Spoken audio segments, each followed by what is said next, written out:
am I and why do I talk to you about fundraising? So in the last 11 years, I've been an entrepreneur in Switzerland mostly. So co-founded Impact Hub Zurich, both the company of Impact Hub Zurich, but also the association. So initially we were only the nonprofit association. So that also from that building on a few of the learnings that I'll share here. Then Kickstart Innovation, which is it's a program between technology startups and scale-ups and large companies, foundations, and universities and municipalities. And then Jova AG, most recently in the last 3 years, Jova Impact Investing, which is an online impact investing company for retail clients, really digitalizing kind of online investing for everyone, which is a kind of purpose-driven but fully for-profit company going on the for-profit kind of funding track. So in those 11 years, I've been mostly focused in all these initiatives and some more that are not on the slide in fundraising and sales, and in between, because sometimes fundraising and sales is really kind of getting the same, particularly in more innovative initiatives or so. It's indistinguishable what sales of a product service and what's really fundraising sometimes. As I mentioned, I've done so for both for-profit companies. So on the way raising, I don't know, maybe up to 10 million now for-profit companies, and maybe the same amount even for a non-profit, maybe between 5 and 10 million or so in non-profit funding over the years. And for Versus Virus, I also have a very strong connection to Versus Virus as a whole. I co-initiated the whole process here with a group of very dedicated and brilliant people that I've never met in real life, or many of them I've never met in real life, and I'm so much looking forward to meet them. So we created the first big hackathon, then the second hackathon 2 weeks ago, and now the incubator that's running. So that's a bit on me, so you can put me into perspective. The structure that you can expect now is fundraising from foundations. So that's mostly for nonprofit, not only, but mostly for nonprofit projects. Also for projects that start nonprofit, but might later turn for profit or both, hybrid. So that's also, it's not I just shared it in our progress tracking earlier. It's not a path for the rest of the life of an organization, but it's a path you start with, and you just have to be very transparent in case you change things. Then fundraising from corporates, which is related to corporate sponsorship in many cases, and then fundraising from business angels. So for those who only want to go for business angels, you could almost skip the first 10-15 minutes or so and then wait for the business angel section, or other way around. If you say, okay, I don't want to ever do anything for profit equity funding or so, you don't have to listen to the business angel section. And then it's one slide on other funding, and then we go to Q&A. Ready to go? I hope. Yeah, let's go. So foundation fundraising, raising from foundation. I think the first part I would like to mention is on the legal entity. So if you want to raise funds, you need a legal entity because you need a bank account, and a bank account shouldn't be a private person's bank account. So as you create a legal entity, you have to think about, of course, why, how, you have to write statutes of it. The most easiest or the easiest way to do it is probably to create an association. I believe 3 people or 2 people could create an association basically right now. It's very easy. And with that, you could go to a bank and open your bank account. But you might also want to consider a foundation or a Genossenschaft/cooperative in English, or even for-profit entities, GmbH, AG, or others. But legal entity, like, I mean, I'm not going deep into your purpose and everything, but legal entity is just a prerequisite in a way you have to consider. And then coming a little bit more to content, away from legal entity to more content, is you want to position your project into a larger theme. That's the next slide, actually, Daniel, thanks. So in your project might be very specific or very unique in your view, but essentially, can you slip to the next slide? At least I don't see it on the Zoom screen. I don't know if Daniel froze or so. There we go. Thank you so much. So positioning your project in a larger theme that might be education, climate, health, mobility, elderly, integration, inclusivity. So knowing a little bit where to place your project, because that's what your potential funder or donor has to do, right? They also have their programs and initiatives, and they have to see. So if it's related to climate, you can easier select foundations and partner that are financing climate. So I think trying to connect your very unique project to something that is a bit broader theme makes sense. Then there's something about charitable status. Next slide. On the charitable status, you don't have to have a charitable status. That means tax exemption because you're doing a charity project, and this is granted by the, I believe, canton and the federal also have their process for it. Some foundations require it. I don't know many that actually require charitable status. And what you can always do, you can always request it. And as you then ask for a grant, you can say, hey, look, we are in the process, we requested it, we don't have the response yet, if that is a topic. In charitable status, cantons are very different. So in one canton, it might be quite difficult to get a charitable status, while in the other it isn't. And it changes over time. So 10 years ago, Zurich was different than today, for instance, the canton of Zurich. So if you can choose your canton for your nonprofit and you think you want charitable status, you could even choose your cantonal location, depending on that. So for everyone who is a big question mark in front of you now, that means that because you are charitable, and there are some rules that apply, you are tax exempted in a sense. You won't pay profit tax, and those who give you money, they can deduct it from their taxes. That's the idea of charitable. So you still have to pay VAT, and if you do VAT type of services, so it's not like you pay no taxes. It just means that you don't pay particular taxes. Then process-wise, how would you go along? You should screen similar projects and their sponsors. You should look around like projects that look like yours or are in the same sector, and look, how are they funded? From whom did they get money? Normally on their website you see, hey, we are thankful for the contribution from XYZ. And if I wrote sponsors here on the slide, don't call foundation sponsors. They really don't like it, and they cannot like it. Content-wise, they don't just want to be a sponsor. They really want to. Most of them really want to work with you, and they have really intelligent people and who see a lot, who work a lot. So it makes sense to not just ask for money, but also for kind of interaction. And sponsorship is a VAT related activity, and they give you a grant, a donation, but not a sponsorship. So don't call foundation sponsors. The way that we go about when we look for projects, in many cases, we go to swissfoundations.ch. There's also other platforms in Switzerland. Stiftungen Schweiz, I believe, is one or so.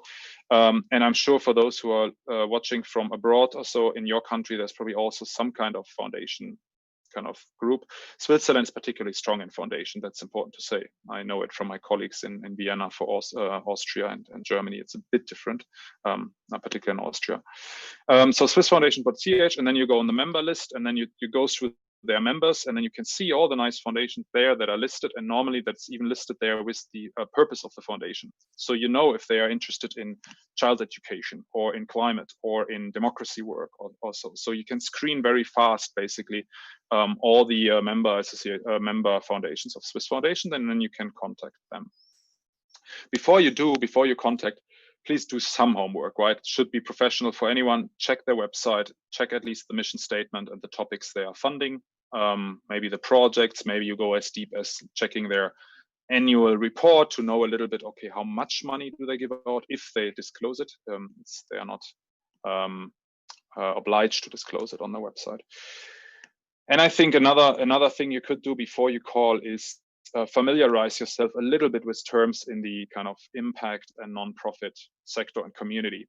So the social impact value chain, for instance, it's input, output, outcome, impact. Right? That is a kind of it's a framework to kind of explain your impact or your relation to impact. Or theory of change is another one I didn't mention here, or impact measurement is one that I mentioned here. On stiftungmercator.ch, they even offer, I believe, free courses to learn about social impact value chain for projects that are interested in applying. So you can even dig quite deep into these concepts if you want to do more than just desk research. Then getting introductions. It's always better, of course, to get an introduction to someone because foundations, they are also people, and people like to get a trusted connection as well, maybe. So you can use LinkedIn for that. By LinkedIn, I will go in the corporate getting money from corporates, basically. I will emphasize this point, but on LinkedIn, you can look for the organization, and then in the organization, you see who works there by people, and then you can see how you are connected to these people. First degree, second degree, third degree connection. And then you can write them and say, can you help me making a connection? So that could be something. I will repeat that in 10 minutes. In foundations, always call before writing a proposal. That was my first learning in 2010 or so. I was new in Switzerland. For me, it was all quite new. So I'd rather sit in my kind of St. Gallen office and write a proposal, because then I didn't have to interact with someone and answer their question and can send it to them. You call them, try to speak to those who work there in the office, in the Geschäftsstelle, and you tell what you do. And you try to explore if that's something they're interested in, because that will save you and them a lot of work if you find out it's not really what they're looking into it. So always call before writing a proposal. How you can strengthen your project, your very early stage project. I'm assuming now we are not talking here about a big NGO that is kind of having a big fundraising team. Maybe you join this call here, but it's maybe more focused here on those who are very early on projects. You can get partners on your website or on your proposal without them giving you money, right? You can ask, I don't know, a big NGO, maybe you work in climate and you have a connection to WWF and you do something with them. And you ask, hey, can we do a partnership, a very light one, light touch, or Impact Hub is now more known than 10 years ago. You could ask Impact Hub, hey, can we do it together or so? And can I name you? With that, you strengthen your proposal. That's actually next slide. I see it now on Zoom. Sorry. Yeah, there we go. So with that, you strengthen your pitch or your project, because you signal some kind of trust, because you have more partner, and you didn't. It's fairly easy to get those because you don't ask those partners for money. With them, then you go and ask for funding. Foundations like to see, and that's next slide here. Like to see a path to financial stability. It is a bit of a double-edged sword, right? If you show you will be highly profitable in 3 to 5 years, then why are you a non-profit asking for grant? On the other hand, if you show that you are depending on grants for the next 10 years, how is this foundation ever going to get rid of you again? Or do they have to kind of subsidize you for the next 25 years? So you have to show at least some way of getting financial stability, I would say. Maybe not necessarily profitability, but stability. And that could be that you have some users who in the end do pay, but not enough to run a company based on it. Let's say you work with refugees or so, normally kind of, or any marginalized groups have more difficulties to pay. So they are not really clients in an economic sense, but maybe they can contribute something to your concept. Or at least if you don't have any kind of user generated income or so, at least diversify funding sources. If you can show, hey, you know, we now need 100% from foundation to get it started, or let's say 80% and 20% comes from us personally. But then in 3 years, we want to have 1/3 from public funding, 1/3 from private philanthropy funding, and 1/3 from corporate funding. And you show a little bit how you've thought about making it financially sustainable. Next one is then, if you talk to a foundation, feel free to ask them how they decide, how their decision times are. When do they decide? How much can they give in grants? Can they give in grants anytime, or depend? Does the amount you ask for depend on the decision cycle? So feel free to fully try to understand how they work, because they ideally want to work with you to get a grant through their board. So that's actually one, I don't have it on the slide. Let me mention it now. Normally, if you build a relationship for a project, you would work with the people within the foundation, but not directly with the board members. So the people working in the foundation, they are your gatekeeper and your presenter in a way. So you have to be fully honest, giving every information you have to this person, because this person has to then answer it to the board. And you can even ask, what is the format of the information that you will pass to the board? So then they normally have a normal proposal proposal form, but then they have to do some aggregated thing maybe for the board, because not the full proposal goes to the board. So maybe you can even help them writing this kind of aggregated or kind of concluding remarks on your project. So on this here, I meant like some foundations can accept grant proposals anytime. Some others will ask for it only twice a year, depending on the size. Some can only give 5 or 10K. These are small ones or so. Some others go as up to millions. Some big ones, probably for an early stage project, you don't want to ask a foundation for millions, right? You might want to ask, hey, is 50,000 feasible for you? We are early stage. And if it works, maybe we can speak about another grant in a year that is then bigger also. So you de-risk a little bit also their decision. Next one is then in how you speak to foundation. Be confident. You're not begging for money, right? You are working, you are putting your life's energy into a project. You don't kind of deserve to be begging also for money. You say, hey, look, we need money. That's the way we do it. And we look for partners helping us in that way. You can rather create FOMO, fear of missing out. You can confidently say, hey, look, we believe really in this project and we think that we will get a lot of partners on board. Don't be arrogant, right? Don't be like, hey, you know, we know it all and this. But yeah, be confident and show that that you look for partners to grow it. I think that's my main message. And then next one learning is take your time, right? For most foundation, I mean, COVID and versus virus hack 1 was really a different time in life. Within 2 weeks, we managed to fundraise quite a lot for the first hackathon, thanks to the fast decision of all our kind of trusted partners. Normally, that would take 3 to 6 months. Yeah, so it's not fast money in a sense of I can get it in 2 weeks or so. Then you might rather do some probably bootstrapping. If you need money in 2 weeks, probably you have to come up with it with yourself, your own money almost, pretty much. Or yeah.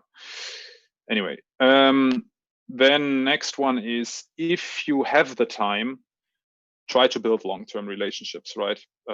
So of course, normally you start with a early stage project, and then you are very you need to have the money now by yesterday. Basically, normally we need the money. But if you can survive and take some time to invest in long-term relationship building, I think that's really great, because like if you show that you are desperate, you know, because you needed the money yesterday, that again is a little bit against the recommendation I mentioned earlier about confidence. Then another one, and the last one for this foundation section here is something I had to learn myself also, is this: always accept cash from a reputable donor. So if you're looking for money and you need, let's say, 150,000 for your kind of bigger prototype or kind of, I don't know, market launch or sector launch, and then you meet a foundation or a donor who is reputable, who others know, and they say, hey, it doesn't really fit to our mission, but I like you and we are willing to finance you with 5K. And if you then say, yeah, thank you, but I need 150K, what can I do with 5K? So can I send you more information so maybe I get more in 3 months? You say, thank you very much. Can we please agree that I can mention that you financed us? And can we maybe even keep the amount undisclosed? Or even disclose? Both is possible, because then you can go to others and say, hey, look, this massive foundation that everybody knows, they also trust in us. They financed us, right? And that is helpful. That is an asset or a benefit that foundation have, their reputation. And some or most are actually also willing to share it with you for the success of your work. So that's the foundation block. Next one will be corporate. Let's go to fundraising from corporates. I probably go through everything now, and then we do the Q&A or discussion afterwards. So for fundraising from corporates, so again, a little bit like with the foundation, try to find similar projects and their corporate sponsors. So if you go to the websites of projects that are similar to yours, or same sector or same type of project, you will find which companies are behind it or which corporates have maybe sponsored it, and then you can start screening. From those corporates or others, check their CSR strategy, corporate social responsibility strategies. So maybe they tell that they are investing their CSR funds into kind of young people, education of young or whatnot. Then next one is identify whom to approach. Corporates are very large and often internally very uncoordinated. So if you speak to one corporate, you'd never speak to one corporate. You speak to one person, one department within one corporate. At the same time, you could also speak to another department in that same corporate. You should be transparent about it, because if they find out, and you didn't tell them, that would be not nice.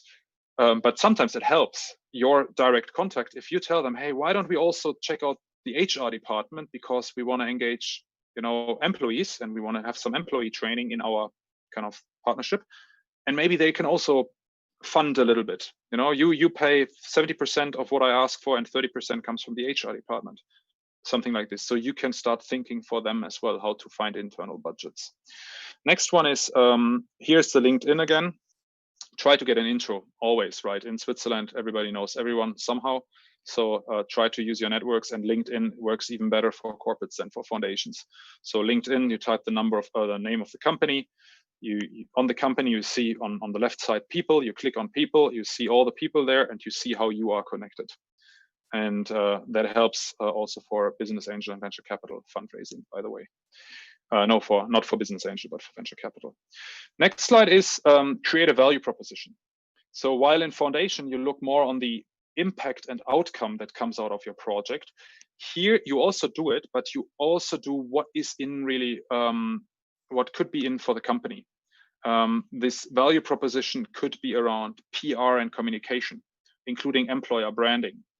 War of talent, access to talent is an important thing for companies. So there could be something. Employee engagement, employee development, employee training.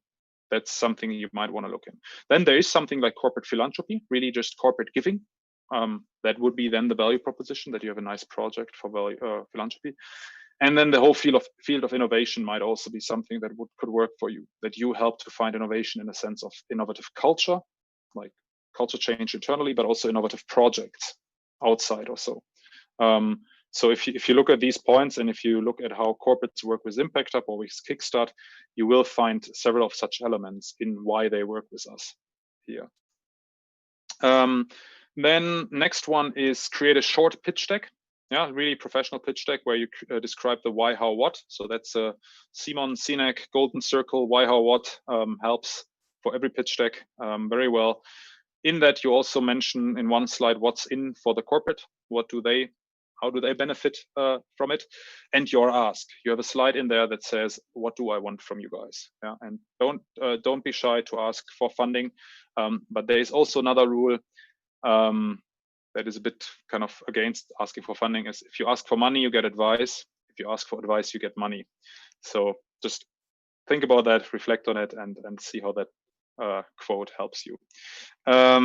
Last one on corporates then on this one is, here speak corporate language and not necessarily non-profit language. Even if you are a non-profit, totally fine, and you don't kind of want to go for a kind of profit-seeking route or so, but use or familiarize your terms with the same language, like value proposition, scale, leverage, innovation, growth, profit or so. Profit can be also something socially, right? Societal profit. So using those terms to speak a little bit on eye level. Speaking on eye level also, if you don't have any corporate experience, pitching to a corporate is very difficult. So speak to someone who has worked in a corporate, who knows how corporate budgeting, for instance, works, and when corporate budgeting is being done. So normally in summer, they prepare their budgets on all the people who work in the departments, and then it goes further higher up.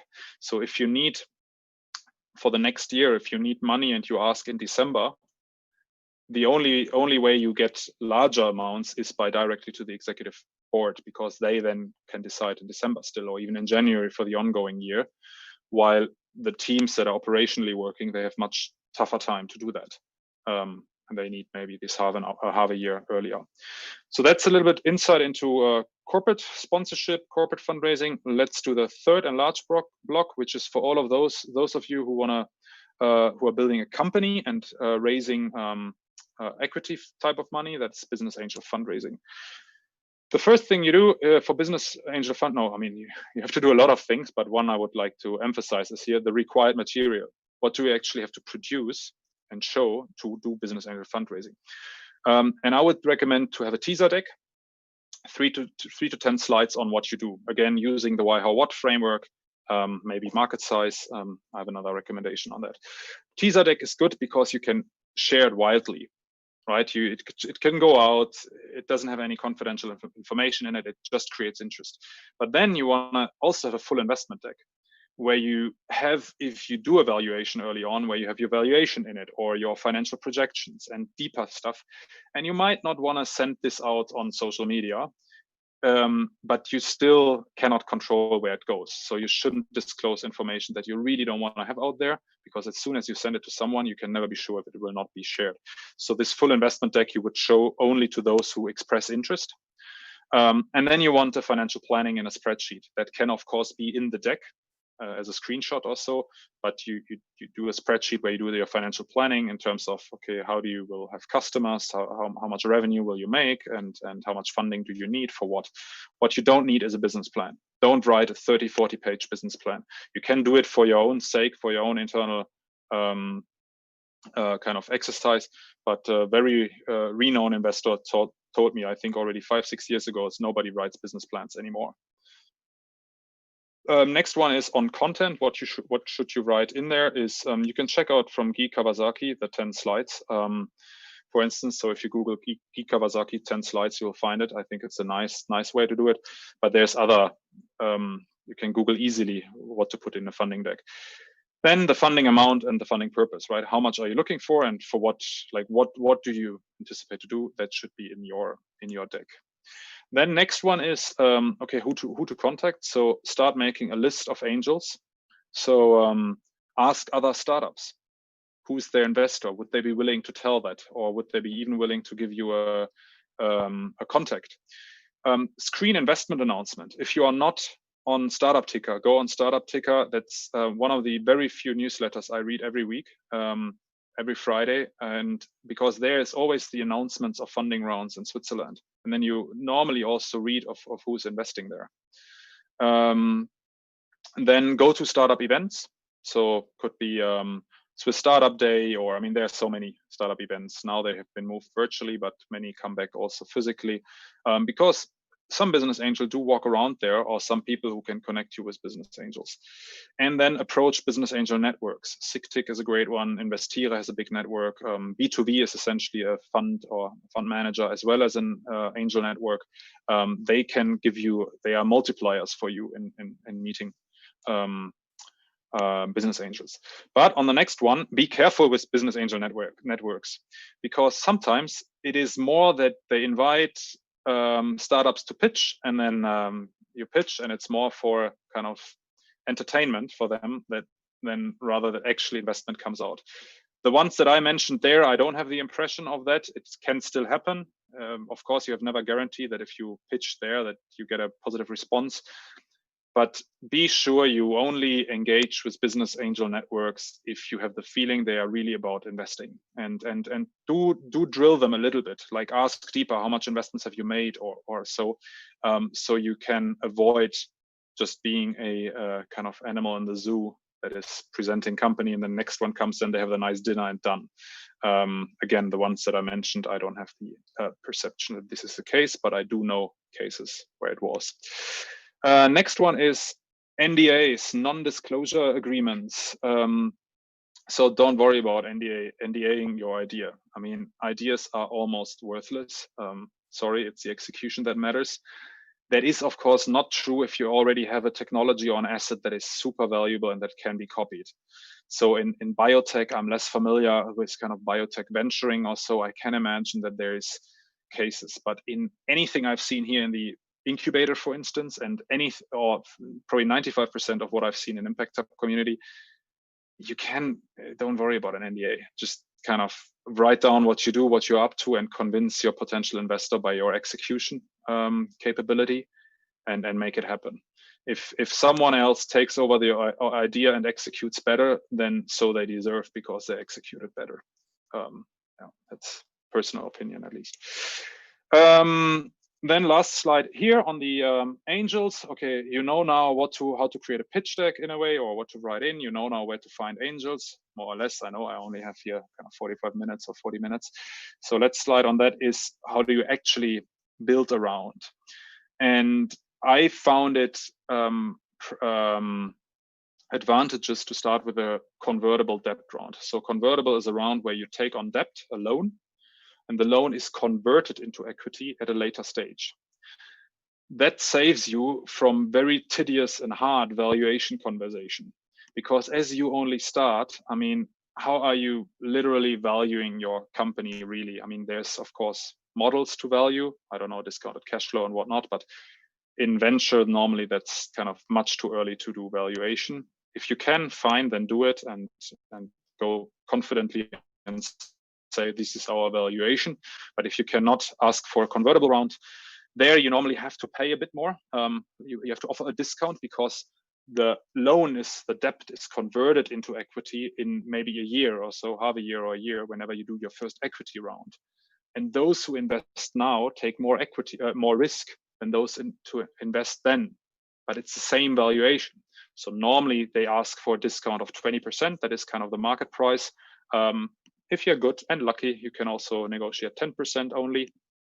I've never heard more than 20%. Some also will ask for valuation cap. So they can ensure that you don't come with a lead investor who's willing to pay 20 million valuation in your seed round. And they would then have to pay the same with maybe a small discount. So they might say, we invest with a 10 or 20% discount and a valuation cap of 3 million or 5 million or whatever the seed round valuation is. But convertible debt round, really get familiar with it if you aren't. I think for early stage funding from angels can be very beneficial. And with that, there's last slide on other funding sources. Sorry, I will go through it very fast, and then we have about 20 minutes, I think, for Q&A left. So other funding sources that I haven't touched upon here is, next slide, please, Daniel, thanks, is crowdfunding, of course. We make it as a crowdfunding platform. There used to be some more, I don't know which the strongest, there are some more now. Crowdfunding is also not free money in a sense. You have to put in quite some work to make it happen. If you want to do it yourself without a platform, speak to the team from Republik, from the magazine. They did it themselves, and I think they did the masterpiece of crowdfunding in my view. They did it very well in Switzerland. Another one could be prizes, awards, SIFE awards for social entrepreneurship. There are awards for innovation. There are awards from the Swiss Economic Forum, if you have a kind of more of an SME track. Then incubation programs. Venture Kick is an incubation slash very early stage acceleration program where you can get funding as well. And also, even for non-profit, it's not only for profit. At least the past for profits had one there as well. Public institutions. So Swiss government, international EU funding also could be a route if you have a kind of more of an R&D type of approach, like an innovation, a technology that you want to commercialize. InnoSwiss, that is government in Switzerland, but they do stuff for startups. They cannot finance projects directly, but they can help you in a lot of ways on its path. Then corporate sponsors, including CSR. I had this in before I decided to create a whole section out of it. Lottery fonds, in all the cantons, they have lottery fonds, or most of them at least. And if you do something that is really non-profit and really for everyone in the canton accessible, lottery fond might be one of you. And then venture capital as the last one is if you are let's say experienced, if you have maybe seed money already, or if you can show a strong growth path, you might can already look for venture capital from institution. Venture capital basically means that these are professionals that take other people's money to invest in startups, as opposed to angels who take their own money. If you take other people's money, you have to be much higher scrutiny. You cannot do so many gut feeling decisions, or you have to at least legitimize your gut feeling decisions. So that's why venture capital is much harder and normally comes at later stage. And I think with that, I am done. Beautiful. Thank you so much, Christoph. We have a couple of questions in the chat. So I want to invite Laura to unmute yourself, please, and put forward your question. Hi. Thanks for that. Yeah, I had a question regarding the financial planning. And the question was if you have like a template or something to share, or if we can read up something on that, because we had a discussion actually in the incubator session, and we were all kind of struggling with the same thing. I don't know if we have a template at hand right now in the incubator. I mean, I'm sure we can find you fast ones from existing templates that we have used, and we just take out the figures, the content of it. I'm sure with 15 minutes Googling, you will also find financial models for non-profit, for profit, and just Google templates on financial modeling for a pitch deck or so, and I'm sure you will also find one. But we in the incubator, we want to make an effort to make it easier for you guys. So let's add it to the list and find you some templates also. That would be great, because then we also have a template which you really can trust. And yeah, because on Google, sure, we find a lot, but then there's also such a great variety so that we don't know, okay. Yeah. Agree. And I mean, there you could also look a little bit in, depending if you are non-profit, if you look at some of the resources that foundations show, they also give templates like the way they would like to have the budget shown to them. And if you want to look for-profit templates and stuff, you probably will find on SIGTIC, on those investor networks also, they also have resources. But that's just, I mean, if in addition to what we can help you with. Yeah. Cool. Thank you very much. Daniel, you have been checking the YouTube chat. Are there any questions on YouTube? Okay. So if anybody has a question, please, there you go. I have one. I'm not sure if you can hear me. It's Francisco here. Hi, Christoph. That was very, very helpful. We're exploring a variety of funding options as we speak. Crowdfunding is about to be launched on our end, and mostly just to cover some of the sort of running costs we're facing in the very near period. Is there any advice you can provide around sort of in the next wave of funding, whether done through convertible debt or whatever have you, in terms of what period of time would that first injection need to cover? So how much of, I mean, that we don't like to hope we're going to become entrepreneurs and fund the next X many months / years. What is there a formula there in terms of, so the way I look at it is that the crowdfund is probably going to cover maybe 3 months of our running costs, and then we're going to need to go back and get the next 3 to 6 to 9, 12 months maybe. Can you share any? I guess every project will have its own dynamics, clearly, but maybe there's some advice you can share. Yeah, sure. No, I mean, that's a very relevant question. So I agree with crowdfunding. Of course, crowdfunding is okay. You can have crowdfunding of collecting millions. You sometimes see it on social media, those announcements. But I think generally to look at it from a kind of maybe getting very early on money for an idea that is only shared in a kind of video or so that helps you for the first 3 months. That sounds more or less right or feasible or appropriate. It's also that crowdfunding is not really a fundraising tool. It's also something like a market validation and marketing tool. Do people like what you are coming up with? So it has the advantage that if you are then start talking to others, you can already say, hey, and there were already like 3,000 people who liked our crowdfunding campaign and who put money behind it or so. So that is, I think, in crowdfunding important. So what you could do is start your crowdfunding, and immediately as you start crowdfunding, you don't wait until the money is gone. You basically then start the fundraising from foundations or for-profit funding. And then in foundations, I would normally design projects that are not shorter than 6 months or so, and not longer than 3 years. So that's I think the cycle I would design a non-profit project for foundation. maybe even stage that you say the first one is for a year, and then if it goes well, can we reapply, or can we kind of, if we hit those milestones, can we get more or ask more? So that's what I would do there. And on business angel funding, or generally on these funding and valuation rounds, I think what was a rule of thumb, doubling the valuation in 18 months. So looking basically into 12 to 18 months, you want to get 12 to 18 months with your funding round as a rule of thumb, I believe. If somebody watches and has Google in front of me, you can also check that if it was right. But I think I recall it more or less. That's at least how we did it also with Incubator. Thank you. We have Romano who has posed 2 questions. Would you like to unmute yourself and ask them directly?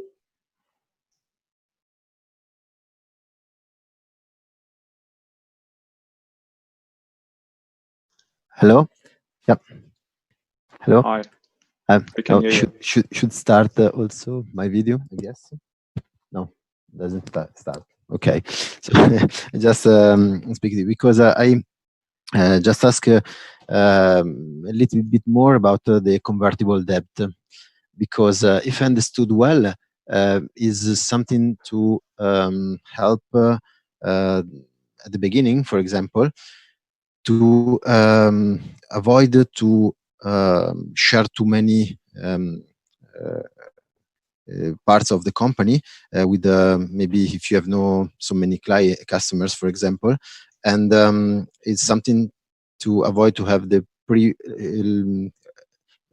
pre-money evaluation too low, if I understood well. So it means if we have, for example, a convertible debt, we ask for the 20% as the example you have done.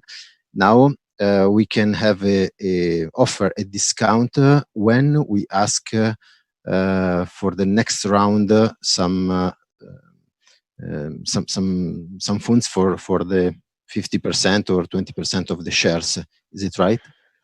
Yeah, maybe let me clarify that a little bit. So the 20% that I mentioned are not referring to the stake in the company. I mean, indirectly it is, but not directly. What I mean is basically, you do a convertible debt round if you are, I mean, there's different reasons, but particularly in the beginning, you do it if valuing your company is too difficult, regardless if it's too high or too low.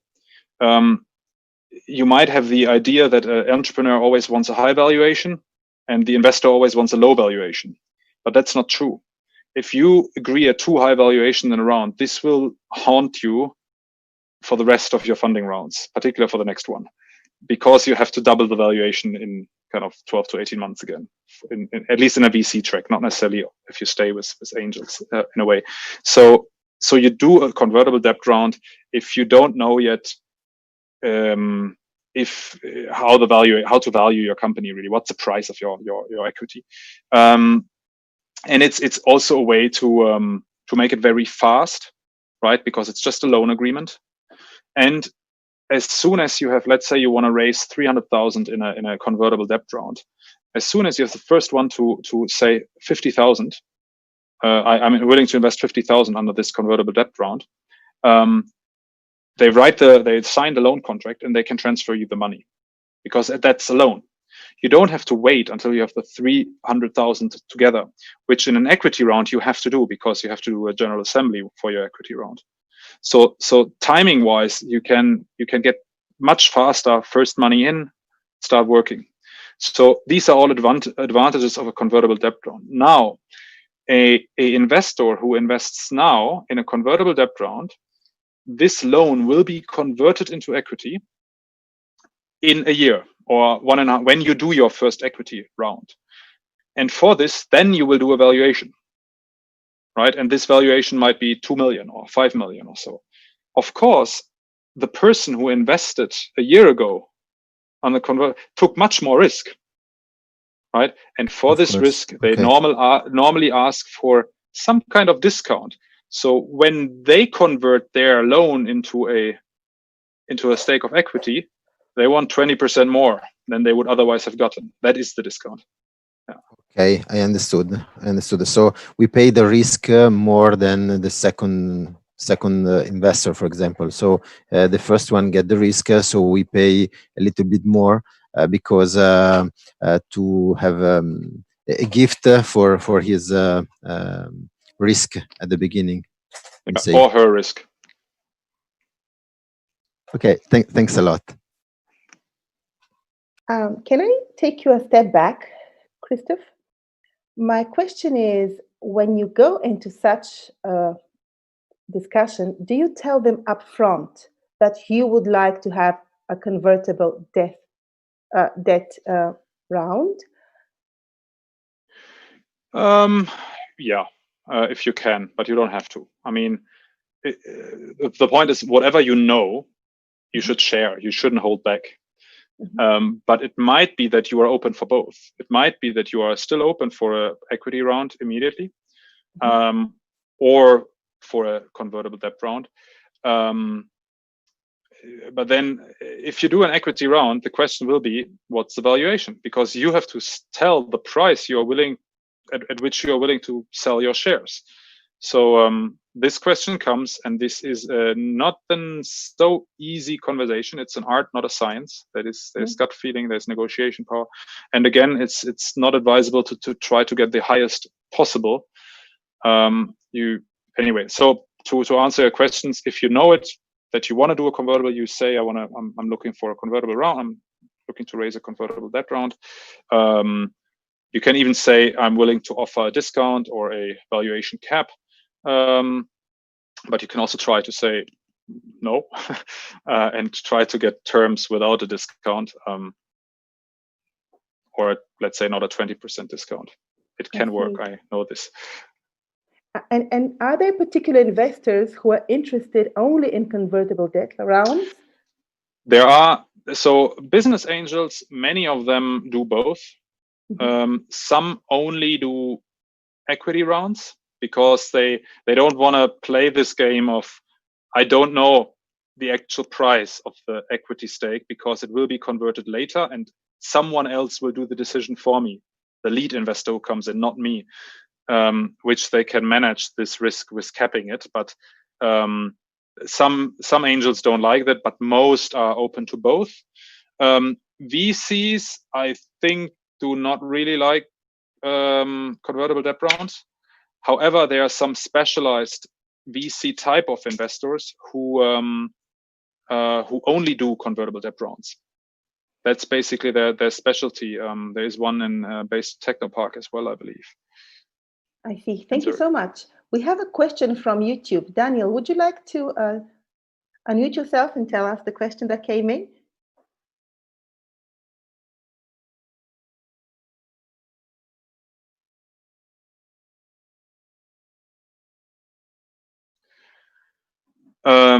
Yeah, on timing, as I mentioned, 3 to 6 months is what I would always look into. If you are super fast and have a good relation to an existing business angel or so, you might do it faster.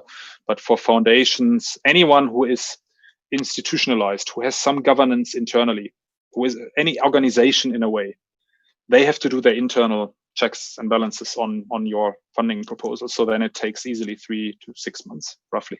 For more complicated and larger for-profit investment rounds, I would advise to look into 6 to 9 months, because one experienced entrepreneur once mentioned there's 3 things you want. You want a good valuation, you want good terms, and you want to have a fast closing. But you can only have 2. So choose two of the 3. You cannot have it all 3. So having more time allows you to have a better valuation and better terms in the deal. But that's venture capital. That comes maybe later. And the amounts, again, it really depends where your project is and how far you are.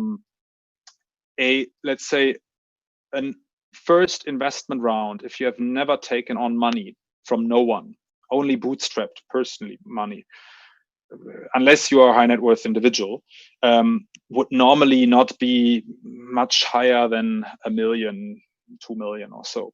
And for non-profit even lower. If you don't have a relationship already with foundations, that they've worked with you in the last years, and so they know you, they know that you deliver what you say, then you would normally ask maybe for money up to 50 or even 100K on some of the more entrepreneurial foundations. You don't ask them for 500K or 1.2 million or so immediately, right? That has to grow, and that also you want to grow as a kind of person and project before you ask so much amount. It's a lot of money. To always think about what this could be done elsewhere, right? Don't just take money because you think you are so important, right? We all have to be humble there.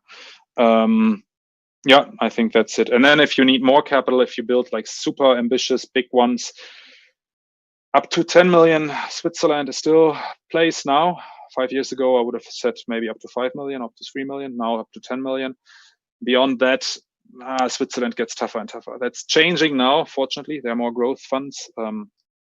But yeah, some have to then go to the US or so if they have to raise 100 million or so for a very innovative approach or so.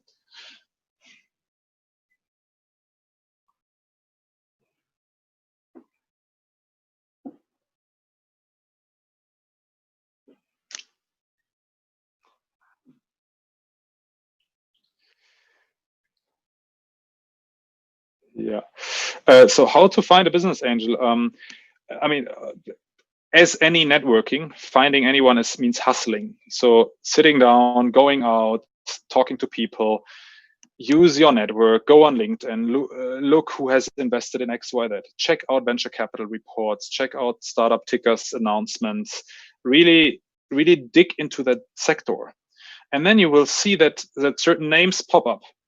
That you can also look at who were the entrepreneurs 5 to 10 years ago who built successful companies, right? I don't want to mention them now because, I don't want to kind of single out anyone, but you know which digital companies in Switzerland have had exits in the last 5 to 10 years or are now known. So all these people, they made some money, and most of them are actually staying entrepreneurs and also business angels. So that's a hint. I mean, if you go, let's say you go to B2V, since it's public, b2v.com, very professional angel network and investor, super nice, really pioneers in Switzerland since 20 years now. And on their website, b2v.com, you will find the list of angels in their network. So it's public, and then you can start referencing. Do you find those names again? And that's the hustling that we all do in building our network. You cannot now say if you like my answer or not because you're not in the Zoom, but I hope it helps you to get started.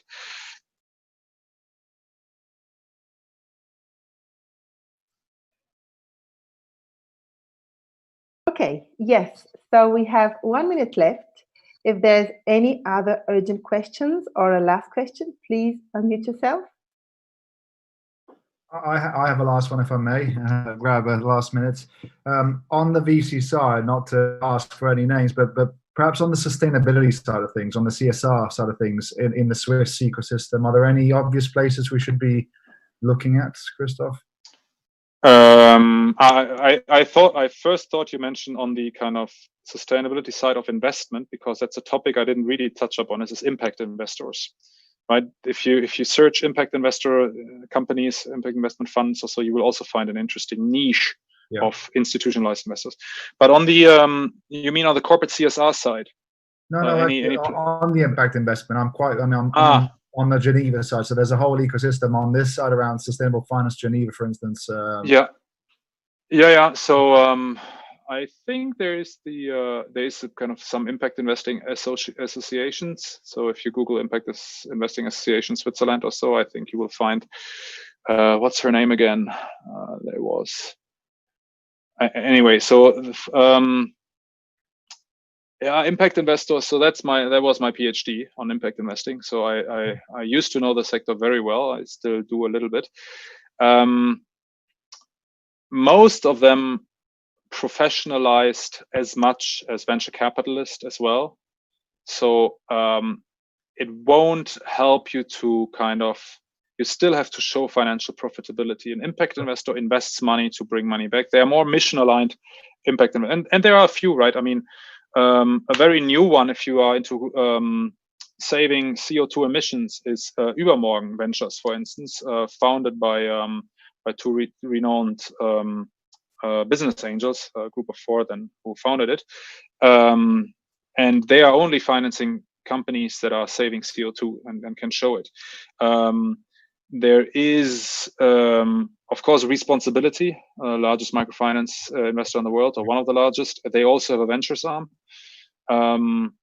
There is in Munich, there's the Ananda Venture Capital, formerly called Social Venture Capital Fund, and Bonn Ventures, the pioneer sort of impact investing in German-speaking Europe.